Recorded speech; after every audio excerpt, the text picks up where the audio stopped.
ԱՄՆ նախագահ Դոնալդ Թրամփը ստորագրել է Խաղաղության խորհրդի կանոնադրությունը, հայտարարելով դրա ստեղծման մասին։ Արարողությանը մասնակցել են նաև Նիկոլ Փաշինյանն ու Իլհամ Ալիևը։ ԱՄՆ նախագահն ասել է, որ այս կազմակերպության կազմում ուզում է տեսնել իրական իշխանություն եւ ազդեցություն ունեցող առաջնորդների, այլ ոչ թե քաղաքականության մեջ նորածինների։ Թրամփը նաև հայտնել է, որ Պուտինը համաձայնել է լինել խորհրդի կազմում։ Սպիտակ տան ղեկավարը վստահեցրել է իր նախաձեռնած խորհուրդը ՄԱԿ-ի հետ համատեղ է աշխատելու եւ որ երկու կառույցների փոխգործակցությունը կարող է հակամարտությունների գլոբալ կարգավորման եզակի ձևաչափ ստեղծել։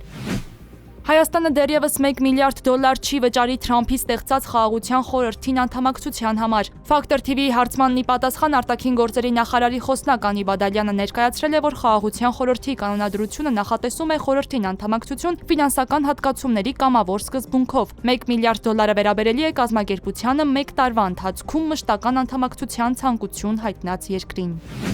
Բաքվի գերությունից վերադարձած Վագիվ Խաչատրյանին Նորք Մարաժ բժշկական կենտրոնում վիրահատում են Սպուտնիկ Արմենիայի տեղեկություններով խոսքը սրտի բաց վիրահատության մասին է։ Վագիվ Խաչատրյանին Ադրբեջանի սահմանապահները 2023 թվականի հուլիսի 29-ին առևանգել էին հենց անհետաձգելի բուժօգնություն ստանալու համար Արցախից Հայաստան տեղափոխվելիս։ Բաքուն նրան մեղադրում էր իբր Խոջալույի շրջանի Մեշալի գյուղի բնակիչների դեմ հանցագործությունների համար։ Խաչատրյանը Բաքվի դատարանի կողմից 15 տարվա ազատազրկման էր դատապարտվել։ Մյուս 3 հայգերիների հետ Վագիվ Խաչատրյանն ադրբեջանական գերությունից Հայաստան է վերադարձել հունվարի 14-ին։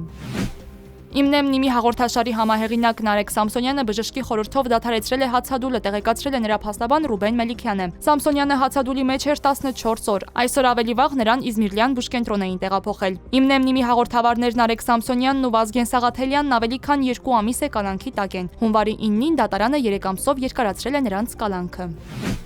Դավոսում մեկնարկել է Ուկրաինայի նախագահ Վլադիմիր Զելենսկիի եւ ԱՄՆ նախագահ Դոնալդ Թրամփի հանդիպումը, հայտնել է Ուկրաինայի նախագահի մամուլի խոսնակ Սերգեյ Նիկիֆորովին։ Հանդիպումից կարճ ժամանակ առաջ Թրամփը Sky News-ի լրագրողին ասել է, որ մոտենում է Ուկրաինայում պատերազմի վերաբերյալ խաղաղության համաձայնագիրը։ Մինչ այդ էլ Սպիտակ տան ղեկավարը հայտարարել էր, թե պարզվեց Ուկրաինայում պատերազմն ամենադժվարն էր ավարտելու համար։